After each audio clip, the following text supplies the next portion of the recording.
안녕하십니까. 포커스인 문철진입니다. 5월 중순으로 접어들면서 6.13 지방선거의 열기는 점점 달아오르고 있습니다.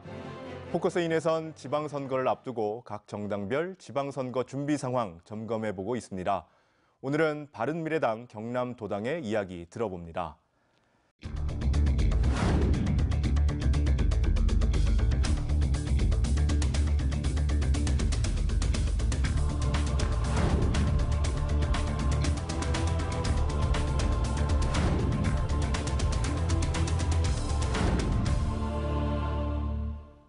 바른미래당 경남도당 위원장을 맡고 계신 신성범 전 국회의원 나와주셨습니다. 어서 오십시오. 네, 감사합니다.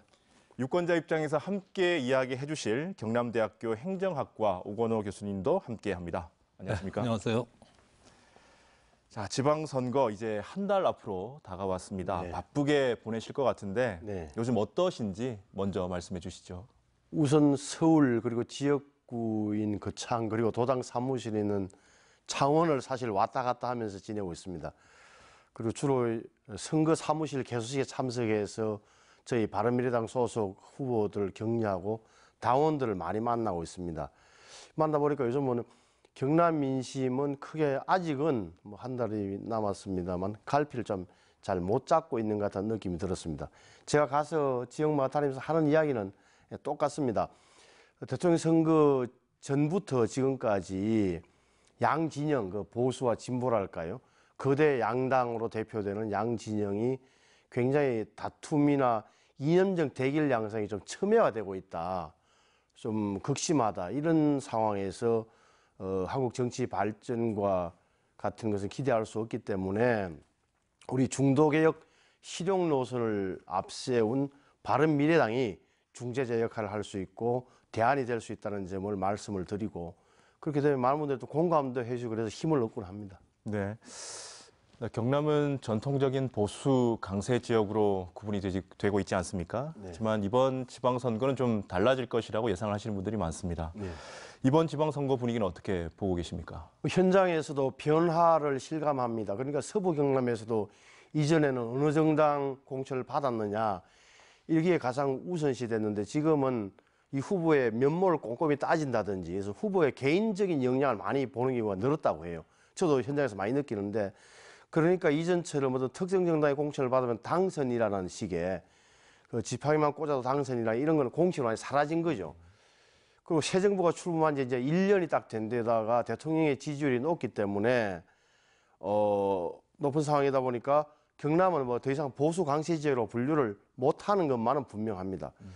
우리 바른미래당 입장에서 보자면 안타까운 게 지난번 대통령 선거 때 안철수 후보나 유승민 후보가 받은 게 꼭 약 20% 되거든요. 20% 좀 넘는데 그 정도 지지율이 아직 안 나오는 게 굉장히 저는 도당위원장으로서 안타까운 부분입니다. 두 가지인데 하나는 대결 구도가 양자 대결로 짜여지다 보니까 저희들을 선택할 수 있는 분들이 젊은 층은 민주당으로 좀 노년층은 한국당으로 가버렸다는 부분 하나.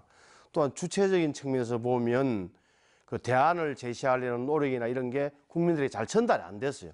합당 과정에서의 이거 잡음과 이런 것만 부각됐지 합당 이후에 새로운 모습을 뭐 사실상 못 보여준 준 그런 주체적인 이유도 있다고 생각합니다. 어찌됐건 저희들은 이런 제3당의 현실 어려움을 인정하면서도 중도개혁 실용이라는 저희 노선이 그 저희 철학이 경남에서 양당의 마음을 못 주고 있는 그런 중도 보수분들한테는 결국은 저희 당을 선택할 것이라는 믿음을 갖고 뛰고 있습니다. 네, 양강 구도 속에서 어려움을 겪고 계시다는 말씀 위원장님이 하셨는데 네. 자, 오건호 교수님은 어떻게 보십니까? 예, 지금 신 위원장님께서 상당히 좀 곤혹스럽겠다는 생각을 사실 하는데요.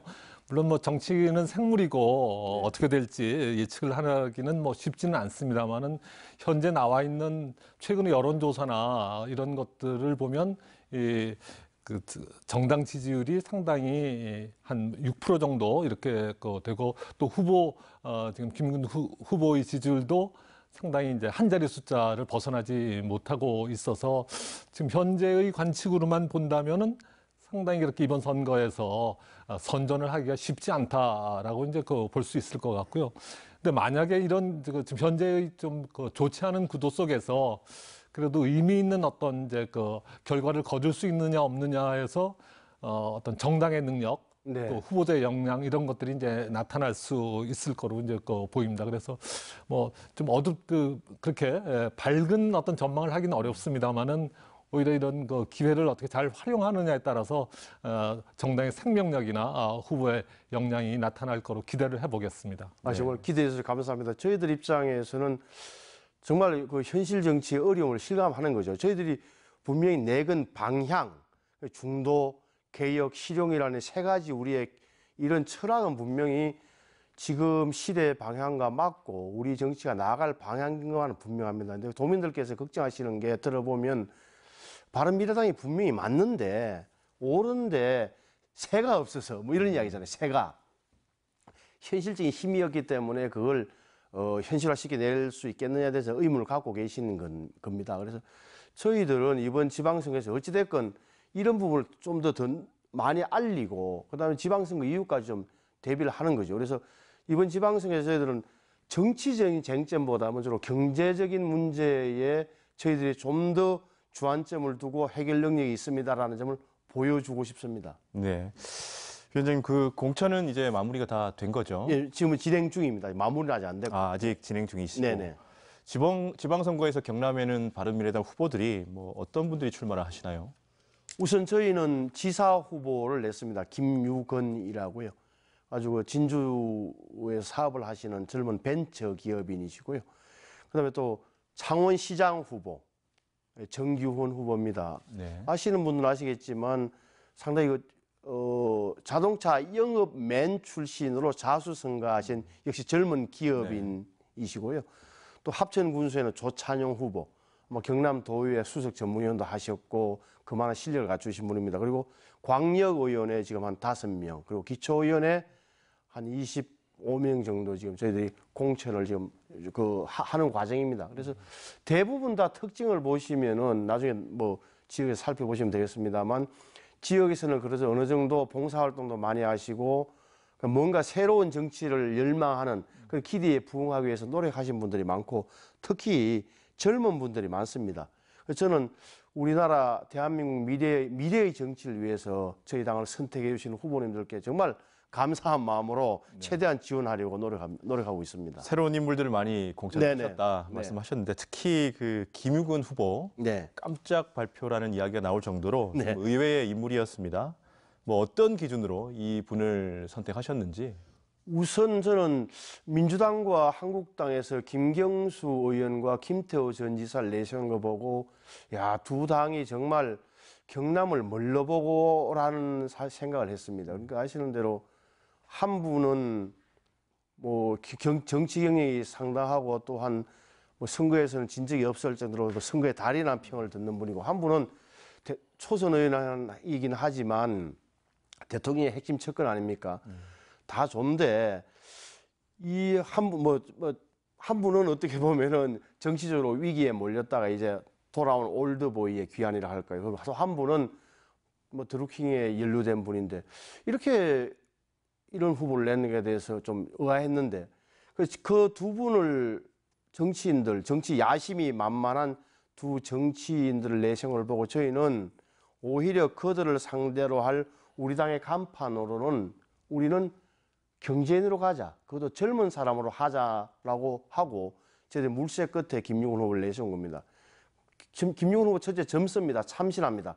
74년생. 올해 44이죠. 우리 당 44시고 그다음에 의령에서 태어나서 진주에서 고등학교, 대학교 나오고 또 학생회장까지 총학생회장을 지낸 경상대 총학생회장을 지낸 사람이고 대학 다닐 때 드론도 만들어보고 벤처기업도 해봤고 또한 14년 전에 30살의 나이에 단돈 200만 원 갖고 벤처기업을 세워서 지금 직원이 30명이 넘고 세계로 많은 나라로 수출하는 그런 벤처 회사를 경영해 본 사람이죠. 그러니까 또한 그 과정에서 뭐 보험회사 외판원도 해봤고 또 왜 일반적으로 셀러리맨들이 겪을 수 있는 애환, 예를 들어서 뭐 카드 돌려막기를 해봤다든지 이런 일반인들, 일반적인 경남 도민들의 정서와 생활을 가장 알고 대변할 수 있는 사람이 우리 김유건이다. 이런 젊은 사람 하나 내세우자 해가지고 저희들은 감히 한번 붙여보자 해가지고 그 나오라고 저희들이 이제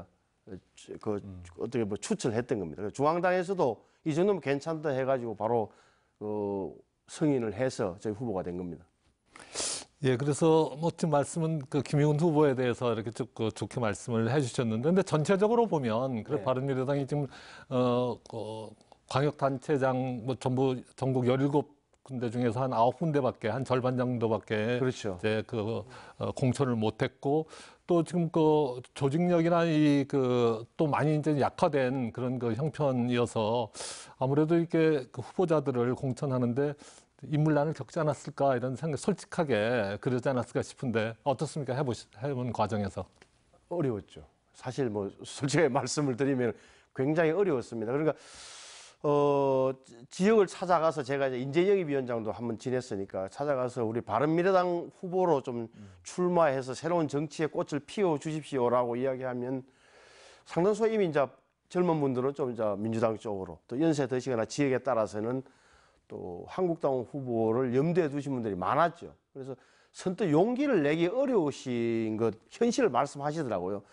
출마하시는 분 입장에서는 당선 가능성이 최우선인데 지지도가 현재 이렇게 낮아 보이는, 그게 바른미래당을 선택하기가 좀 쉽지 않습니다라는 말씀을 좀 많이 하셔서 상당히 어려웠습니다. 그래서 저는 아까 말씀드렸지만 참 우리 당 후보들에게 고마운 게 그런 미래를 보고 한국 정치의 발전을 위해서는 정말 우리 지역에서 조금은 낯이 부딪히고, 뭐 지역 선거라는 게 그렇지 않습니까? 다 지연, 혈연, 학연이 얽혀 있는데 거기서 내가 3번 달고 한번 바른미래당 해보겠다라고 선택을 해주신 분들이 저는 용기 있는 정말 도전이라고 생각하고 정말 고마울 뿐입니다. 근데 좀 바른미래당은 그런 어려움을 현재 겪고 있는데 상대적으로 네. 민주당은 이번 선거에서 상당히 이제 그 약진할 것으로 예상하는 분들이 많이 있고, 특히나 흔히 우리가 낙동강 벨트라고 하는 김해, 양산, 창원 이쪽을 중심으로 해서는 바람이 거셀 거다 이렇게 이제 그 예측을 하고 있기도 한데요. 어떻게 보고 계십니까? 옆에 당에. 저는 이 지금 일반적으로 언론에 보도되는 여론조사 결과 그대로 민주당이 경남 지역에서 크게 저는 득표할 것이라는 관측에는 동의하지 않습니다. 왜냐하면 아시는 대로 우리나라 국민들이 굉장히 견제 심리가 작동해서 정확하게 그 균형을 잡아주는 그런 저는 민심이 깔려 있다고 봅니다. 또한 민주당이 지금 사실은 문재인 대통령의 지지율에 얹혀 있는 형국이지 당 자체의 능력이나 준비 정도가 저는 그 정도 높지 않다고 판단합니다. 예를 들어서 보면 지금 권력에 취해 있다든지, 그리고 이 민주당 주도 세력들, 또 청와대의 핵심들의 하는 행태를 보면 앞과 뒤, 겉과 속이 좀 다른, 그 어떻게 보면 위선적이랄까요. 그런 그 다른 모습을 보여주고 있기 때문에 경남도민들께서 관찰을 하고 계실 겁니다. 지금 한국당이 견제 역할을 제대로 못하고 있기 때문에 민주당이 더 커 보일 뿐이지, 저는 그렇게 지금 수치대로 언론에 보도된 대로 그렇게 민주당이 낙승하리라고는 저는 보지 않습니다. 네. 뭐 앞서 위원장님이 잠시 말씀하셨지만 이번 경남도지사 선거는 전국적으로 좀 관심을 받고 있습니다. 대통령의 사람, 그리고 또 선거의 달인이라고 불리는 또 한국당의 김태호 후보. 자, 그 사이에서 이 경남도당은 아무래도 조금 소외가 되고 있는 모습인데, 뭐 필승 전략이라고 할까요? 뭐 이번 선거 어떠십니까? 우선 전략이랄 게 없는 게 저희들로서는 열심히 뭐 김용훈 후보를 중심으로 해서 뛰는 방법밖에 없습니다. 하지만 저희의 메시지는 분명합니다. 경남은 경제지사다. 제가 쭉 돌아보면서 느꼈던 게 안보 이슈나 이런 큰 중앙 정치에서 이른바 언론에 많이 보도되는 것에 대해서는 이제 시골의 촌로를 좀 많이 압니다. 워낙 이제 뭐 방송이 많이 발달해 있으니까. 그런데 오히려 민심을 움직이는 것은 제가 볼 때는 진짜 먹고 사는 문제라는 결론을 내렸습니다. 그래서 저는 일찍부터 경남은 경제지사에서 경제 전문가를 찾았던 겁니다. 경제 전문가, 다시 말하면 기업인이면 더 좋고 경제학자라든지 이런 사람을 찾다가 김용훈 후보와 이제 맞닥뜨렸던 건데, 아까 말씀드렸지만 저는 그래서 민주당이나 자한당의 그 후보군이 저희들이 볼 때는 경남을 굉장히 뭘로 보느냐는 소리를 저로서는 할 수밖에 없는 게, 그분들 두 분 다 정치적으로 굉장히 무게감이 있는 분들이지만 그분들이 과연 경남을 위해서, 경남의 발전을 위해서 과연 모든 걸 걸고 할 수 있을까? 결국은 지금까지 지사들이 그래왔듯이 중앙정치로 나가는, 좀 더 노골적으로 말하면 이른바 대권, 대통령 후보로 가기 위한 하나의 발판으로 지사직을 생각하는 분들 아닐까라는 생각을 하는 거죠. 그래서 저희들은 일단 경제로 보면은 우리 김유건 후보가 가장 현실적이다. 경험도 했고, 그리고 민심에 가장 근접해 있는 거다. 그리고 정치인들의 그런 행동 패턴과 어느 습관이 아니라 정말 고생하는 우리 경남 도민들의 입장을 가장 대변할 수 있는 사람이라고 감히 자신하는 겁니다. 그리고 민주당이 지금 하는 정책을 보면 제가 볼 때는 이건 사실은 뭐 좀 나눠 먹기랄까요? 성장보다는 좀 나눠 먹고 베푸는 식의 이런 정책 중심으로 가고 있기 때문에 장기적으로 봐서는 저는 이제 대한민국이 가야 될 방향이 아니라는 확신이 있습니다. 그런 점에서 앞으로 선거전 양상은 토론회나 이런 게 좀 진행되면서 새로운 저는 국면을 맞이할 것이라고 생각합니다.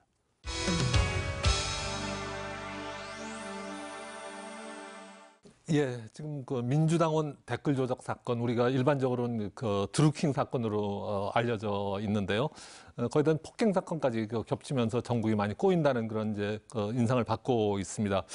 지난 4월 말에 바른미래당을 비롯해서 야당이 모여서 공동 대응을 하는 방향으로 이야기가 진행되고 있는 것 같은데 지금 어떻게 이야기가 진행이 되고 있습니까? 제가 볼 때 댓글 공감수 조작 사건은 작은 문제가 아닙니다. 우리 대한민국은 흔히 댓글 천국이라고 합니다. 모든 분들 다 아시겠지만 핸드폰으로 다 포털에 들어가서 뉴스 검색하고 실검 1위를 가장 많이 보게 되는, 가장 눈에 띄는 기사가 되는 형국이고, 또한 취재 기자들도 저도 마찬가지지만 공감수, 그 찬반을 보면서 어떻게 보면은 기사 쓰는 수위 조절을 할 수밖에 없을 테고, 심지어는 정치 평론가들도 그 댓글도 보면서 종편에 나가서 대화를 하는 이런 형국에서 이 인터넷 댓글 조작 사건은 작은 문제가 아니다. 물론 그것이 문재인 대통령의 당선이 다 그것 덕분이다, 그것 때문이라고 말하는 것은 아닙니다. 그것은 누구도 알 수 없는 상황입니다.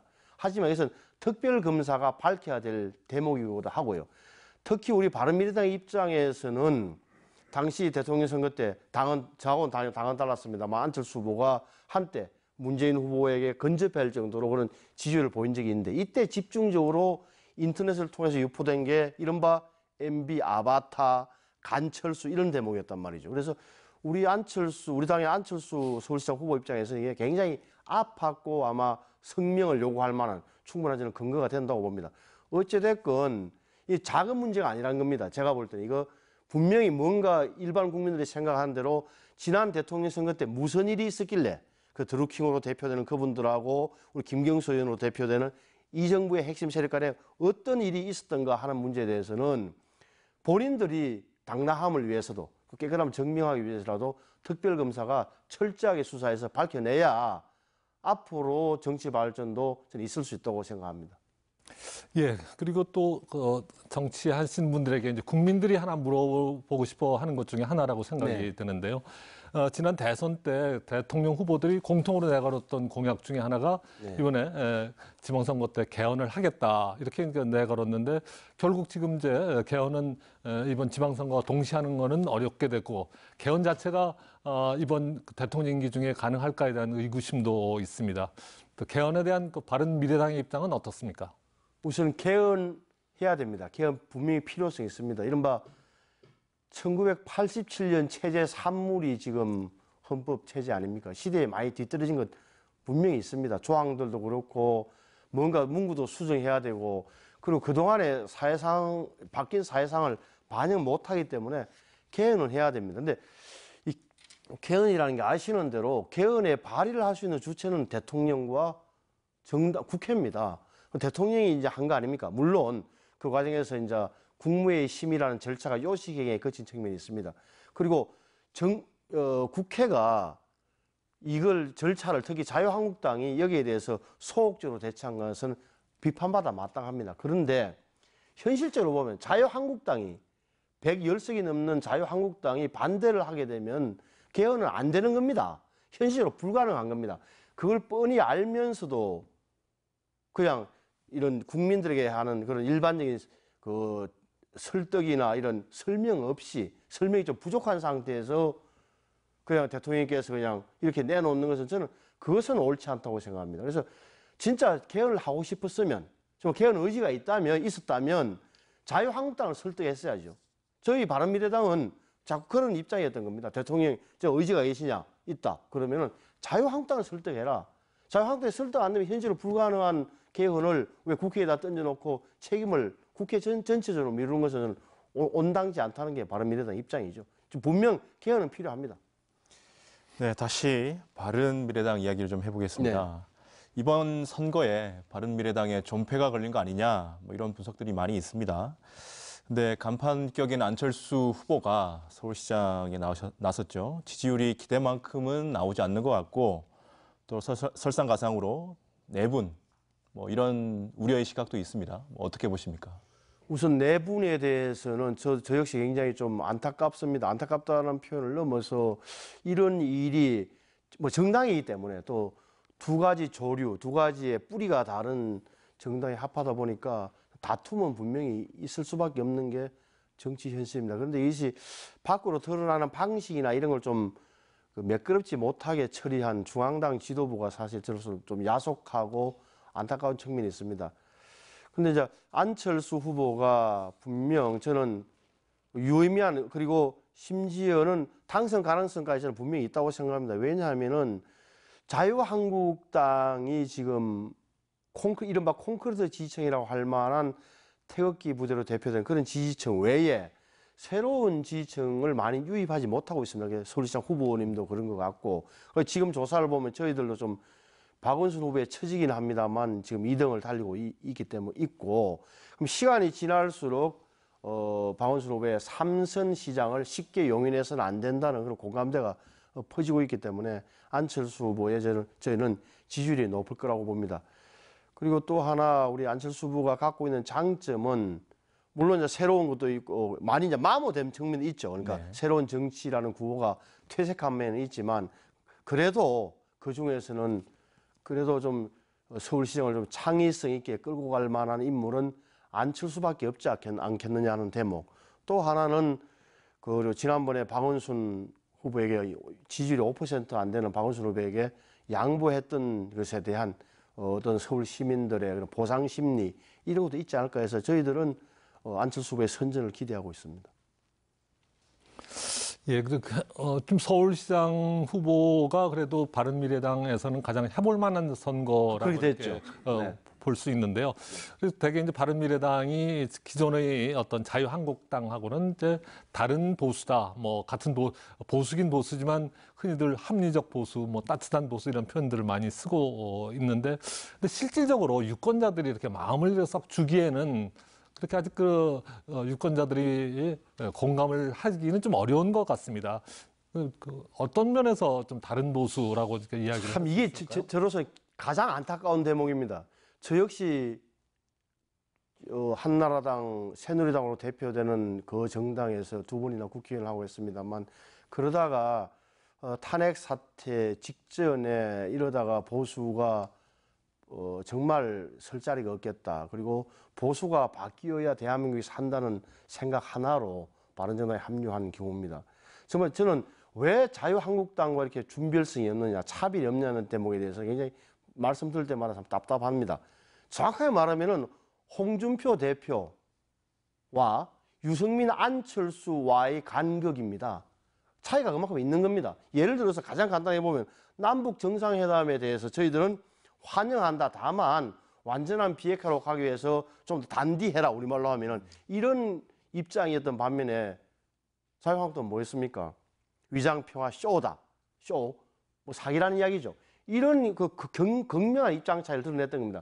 그런데 이제 유권자들이 유심히 받은 정치 행태적인 측면이죠. 그러다 보니까 30명의 의석을 갖고 있는 이제 바른미래당이 실제 보이는 매일 텔레비전에 비치는 모습은 비슷하게 회의하고 비슷한 결과를 갖고 이런 데 대해서 아마 차별성을 못 느끼지만 못 느꼈었던 것인데 사실은 완전히 좀 입장이 좀 다르죠. 저희들은 아시는 대로 어떻게 보면은 좀 보수 혁신을 바라는 개혁적 보수, 그리고 진보 가운데서도 시대에 좀 뒤떨어진 이념을 붙잡고 있는 게 아니라 현실을 인정하는 좀 합리적 진보, 이 결합했고, 가장 중요한 것은 저는 영남과 호남의 의미 있는 정치 세력의 결합체가 바로 이제 바른미래당이라는 걸 국민이 좀 알아주셨으면 좋겠어요. 이 대목이 잘 부각이 안 됩니다만, 아시는 대로 국민의당 안에서 가장 전투적이고 배타적인 호남 정치 우선론자들은 빠지고 우리 쪽으로 합류한 거 아닙니까? 바른정당 쪽으로.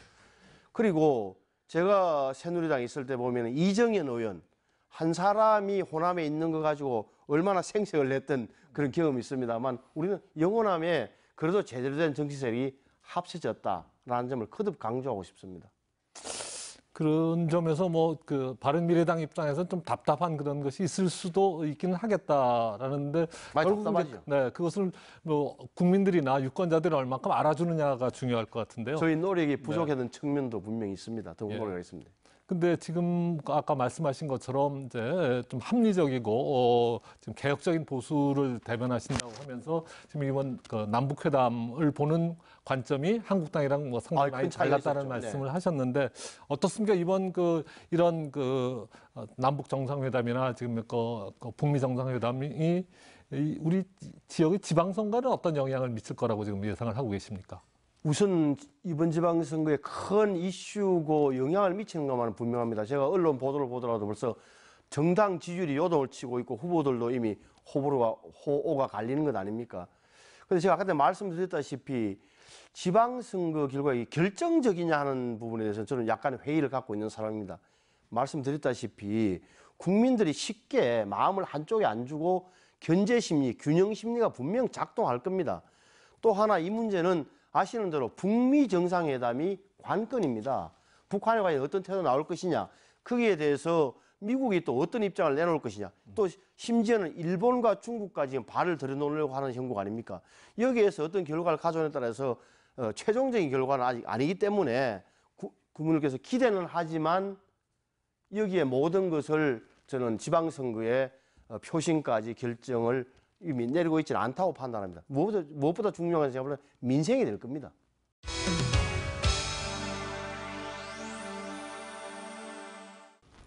네, 이번에는 출연하는 각 정당마다 공통으로 드리는 질문입니다. 경남의 현안에 대해서 분야별로 해법을 알아보는 시간인데요. 자, 먼저 바른미래당에서 생각하는 경남에서 가장 시급하게 해결해야 될 현안 무엇이라고 생각하십니까? 첫째도 경제 활성화, 둘째도 경제 활성화. 이게 경제 활력을 되찾도록 만드는 것이 가장 경남의 큰 현안이라고 생각합니다. 지금 아시는 대로 경남이 진짜 수치를 보더라도 실업률이 GM 사태의 진원지인 군산보다 높다는 통계가 나와 있습니다. 그리고 지역 경제 성장률이 전국 평균보다 떨어진다. 또 창원의 집값이, 아파트값이 떨어지고 미분양이 늘어난다. 심지어는 인구까지 순감소하고 있다. 이런 대목을 보면은 한마디로 하면 경제 활성화가 안 된 겁니다.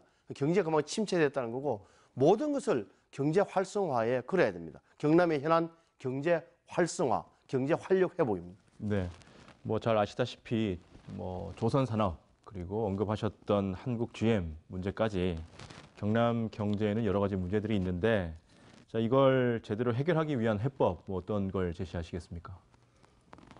우선 말씀하신 조선, 그다음에 공작기계, 자동차, 기업이 어렵다 보니까 생산성이 안 맞다 보니까 문을 닫다 보니까 그 협력업체들, 그리고 계속 이제 연쇄 반응이 일어나는 거죠. 예를 들어서 조선업체만 하더라도 안 되니까 명태하고 그다음에 공장 앞에 그 원룸들 다 공실률 늘어나고 수포에서 물건 안 사고 이렇게 돼가지고 이제 지역 경제가 어려워지는 겁니다. 그래서 결국은 우리가 경남이 갖고 있는 가장 큰 장점, 제조업을 업그레이드, 그러니까 한 단계 더 수준을 높여가지고 그 지위는 제조업 메카의 지위는 유지해야 되는 거고, 또 새로운 먹거리를 찾아내는 것. 그러니까 경쟁력 강화가 또 말이 반복됩니다만 그 방법밖에 없는 겁니다. 그래서 4차 산업혁명 시대에 맞는 신산업 구조로 재편을 해야 된다. 그래야 경남이 살아남는다는 결론은 저나 바른미래당이나 아니면 민주당이나 한국당이나 차이가 없을 겁니다. 다른 후보들도 아마 제가 보기에도 이 문제에 대해서는 똑같은 입장인 걸로 저는 듣고 있고 다행이라고 생각합니다. 제조업에 대한 어떤 업그레이드, 네. 뭐 구조 개편 말씀하셨는데 그 새로운 미래 먹거리는 그러면 뭐 어떤 것이 되겠습니까? 그러니까 새로운 산업이다 할 때 우리가 흔히 간과하기 쉬운 게 그 기존 산업과 별도로 뭔가 찾는다고 하는 건데 제가 볼 때 그것은 경남에는 맞지 않습니다. 제조업 기반을 없는 상태에서 새로운 먹거리 산업 찾기라는 것은 제가 볼 때는 거의 생색내기나 단체장들의 포장용에 불과할 가능성이 많습니다. 다시 제조업에 새로운 업그레이드를 해야 됩니다. 이것을. 그러니까 뭐 예를 들어서 사물 인터넷이라든지 그다음에 스마트 팩토리라든지 이런 새로운 기술 트렌드와 맞게 공장도 바꾸고 제조업 기반을 새로 만들어내는 거죠.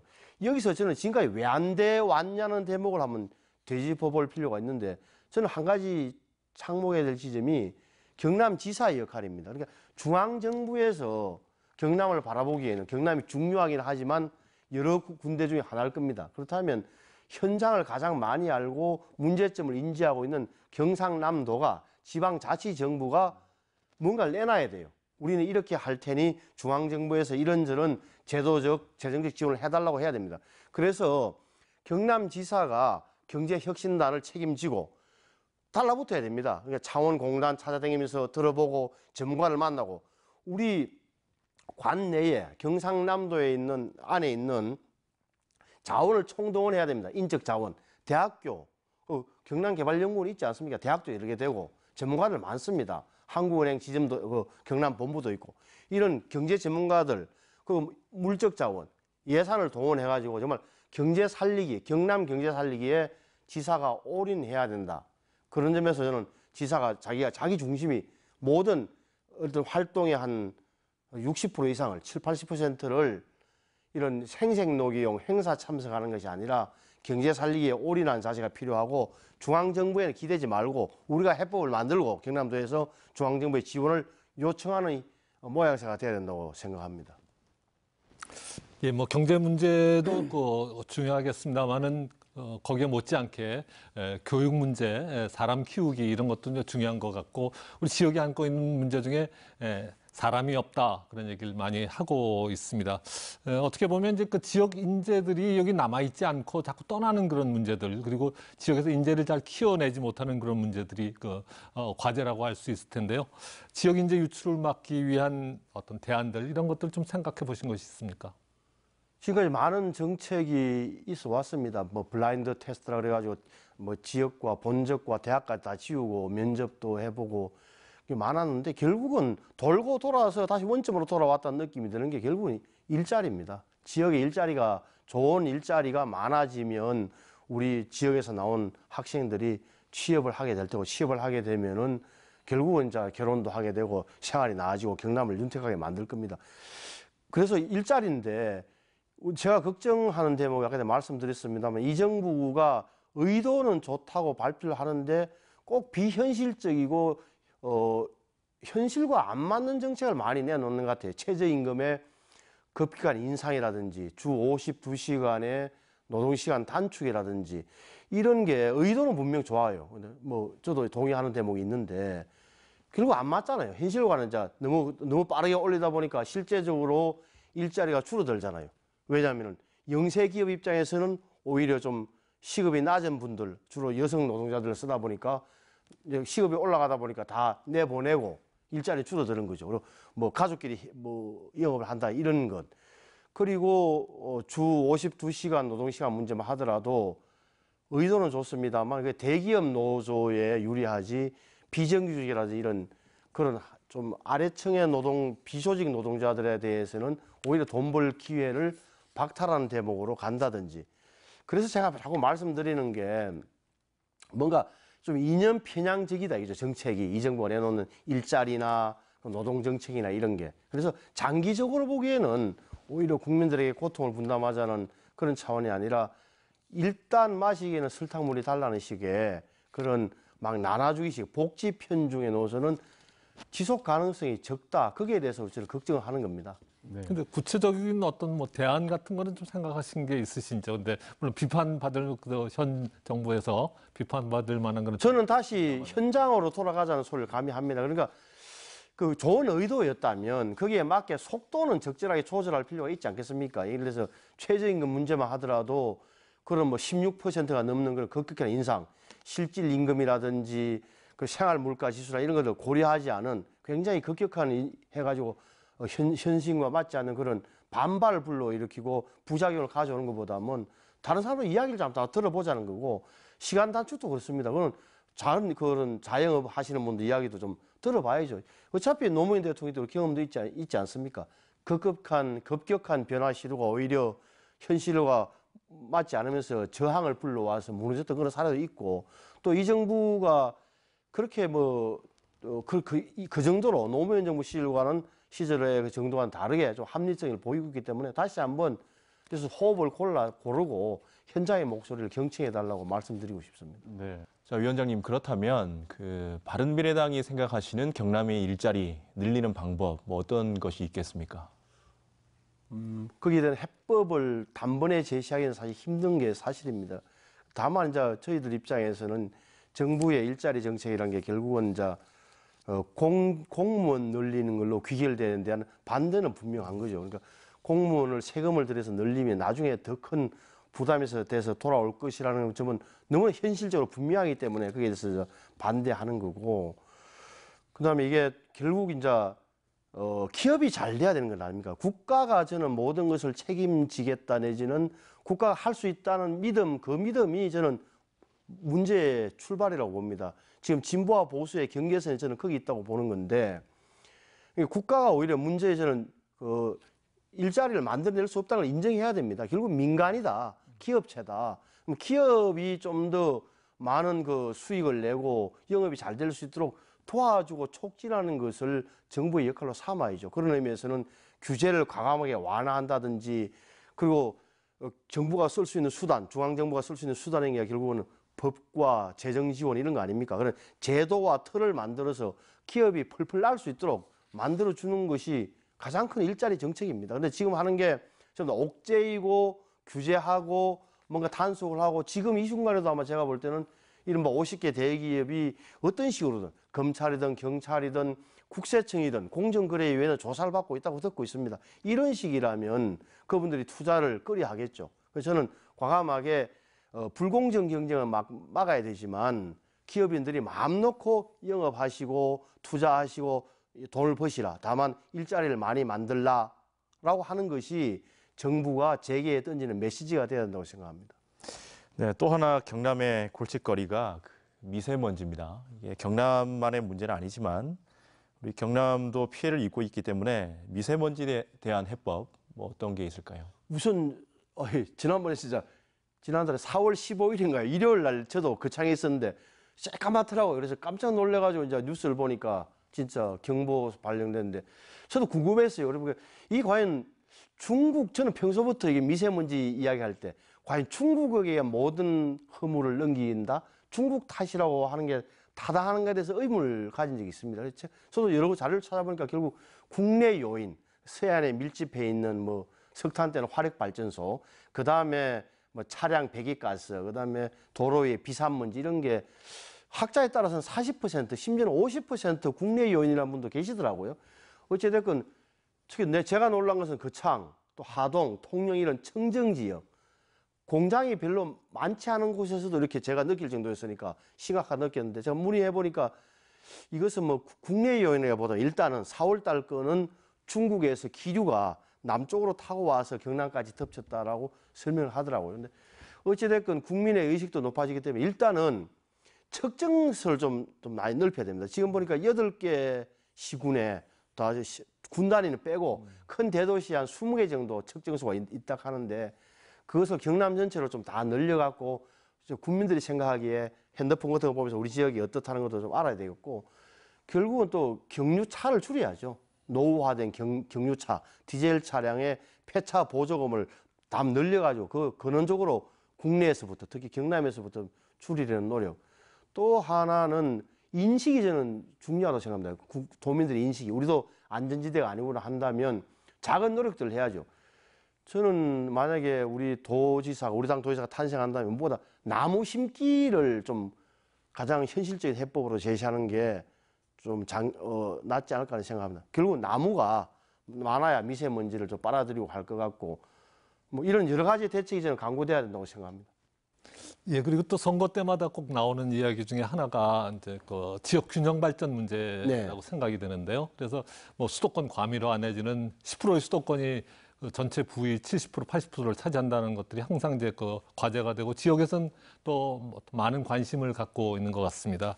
이 경남의 지역 균형 발전을 위해서 어떤 대안들이 있다고 생각을 하십니까? 우선 지금까지 역대 도 정부에서 한 거 보면 방향은 저는 제대로 있다고 봅니다. 그래서 진주 사천의 뭐 우주 항공 산업, 그리고 산청 함양 거창 합천 서부권의 항로화 산업, 그리고 밀양의 뭐 나노 육합 산업 이런 것은 균형 발전 측면에서 굉장히 중요하고 특히나 서부 청사를 만들어서 서부 지역에 낙후된 서부 지역의 균형 발전을 꾀하는 것은 방향은 잘 잡고 있다고 생각합니다. 근데 이 속도가 진척 속도가 첫째 느리다 보니까 도민들이 저쪽 서부 지역에 사는 분들 입장에서는 피부로 느낄 만한 그런 게 없어요. 그래서 추진이 좀 느리다. 그래서 그것을 예산을 투입해서라도 좀 속도감 있게 밀어붙여야 되겠다는 생각 하나 하고 또 남부 내륙철도가 어차피 좀 빨리 조기에 착공하고 완공돼서 거기에 맞게 광역교통망을 좀 동서축으로 해서 빨리 뚫어야 동서교류도 되고 낙후된 지역의 어떤 상공업도 활성화될 것이라고 판단을 내리고 있습니다.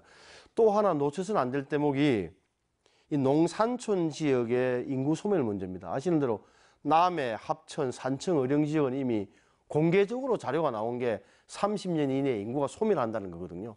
다시 말하면 우리가 살아있는 동안에 이 지역은 없어진다, 소멸한다는 그런 의미입니다. 따라서 여기에 대해서도 도 단위에서 대책을 굉장히 좀 정밀하게 내놔야 될 것 같아요. 예를 들면 청년층, 특히 여성들이 좀 마음 놓고 가서 살 수 있도록 뭐 어렵지만 돈을 들이는 거죠, 결국은. 이 예산을 투입해야 되는 겁니다. 편의시설이 갖춰진 정주 공간으로 농산어촌을 다시 바꿔줘야 젊은 층들이 가지 않을까. 그렇지 않다면 뭐 애들 울음소리는 안 들리는 기는 뭐 더 넘어가지고 대낮에도 좀 인적이 없는 상태로 농산촌 지역이 완전히 없어진가 하는 저는 두려움을 갖고 있습니다. 자, 오늘 긴 시간 이야기 나눠봤는데요. 자, 오건호 교수님, 네. 자, 이번 지방선거가 어떻게 됐으면 좋겠다 싶은 말씀을 우리 신성범 위원장께 한번 해주시죠. 글쎄 어떻게 보면 진부한 이야기일 수도 있는데 우리가 선거 때마다 이야기하는 것이 뭐 지역 선거나 뭐 이념 선거가 아닌 생활의 일꾼을 뽑는다 그런 말씀을 많이 하는데요. 그래서 이번 선거가 진짜 과거의 정치 문법이 아닌 새로운 문법으로 정책 선거가 되고 인물 선거가 되어서 유권자들에게 정말 선택의 폭을 넓혀주는 그런 기회가 됐으면 좋겠고 그것을 바탕으로 해서 우리가 대립의 정치가 아닌 타협과 협상의 정치로 나갈 수 있는 그런 계기가 되는 그런 선거가 됐으면 합니다. 네, 위원장님도 이번 선거 임하시는 각오 한 말씀 부탁드립니다. 문재인 정부와 민주당 정권 잘하는 것 분명히 있습니다. 특히 전쟁 위협이 있던 찰나에 김정은 위원장을 대화로 끌어낸 남북 정상회담은 분명히 잘한 겁니다. 그런데 경제를 포함한 민생 문제에서 실력을 보여주지 못하고 있습니다. 그래서 제가 아까 좀 걱정하는 겁니다. 그 자유한국당 낡은 시대에 뒤떨어진 색깔론 이념에서 벗어나지 못하고 있습니다. 시대 흐름을 그만큼 못 쫓아가고 있습니다. 특히 자유한국당은 경남에서 아직도 여당인 줄 착각하고 있는 모습이 보입니다. 지역 국회의원들이 경남 주민들을, 지역 주민들을 어떻게 대하고 있는지 공천 과정에서 잘 보여줍니다. 지역에 일할 사람을 뽑기보다는 자기 사람, 뭐 신복, 심기 이런 식으로 많이 하는 거 봐서 제대로 된 야당이 아닙니다. 그래서 저희는 도민들에게 말씀드립니다. 지금 바른미래당이 힘은 적지만 그대로 대안이다. 제대로 된 야당이다. 기호 3번 바른미래당을 도와달라고 감히 말씀드립니다. 네, 오늘 바른미래당 경남도당의 선거 전략 알아봤습니다. 자, 신성범 위원장님 오늘 말씀 고맙습니다. 감사합니다. 네, 오건호 교수님도 감사합니다. 네, 감사합니다. 나쁜 관리들은 투표하지 않은 좋은 시민에 의해 선출된 것이라는 말이 있습니다. 내가 사는 곳에서 어떤 후보가 어떤 공약을 가지고 출마했는지 세심히 지켜보고 선택하시길 바랍니다. 도민 여러분의 선택에 도움이 되시길 바라면서 다음 시간에는 정의당 이야기를 들어보겠습니다. 포커스인 여기서 인사드립니다. 시청해주신 여러분 고맙습니다.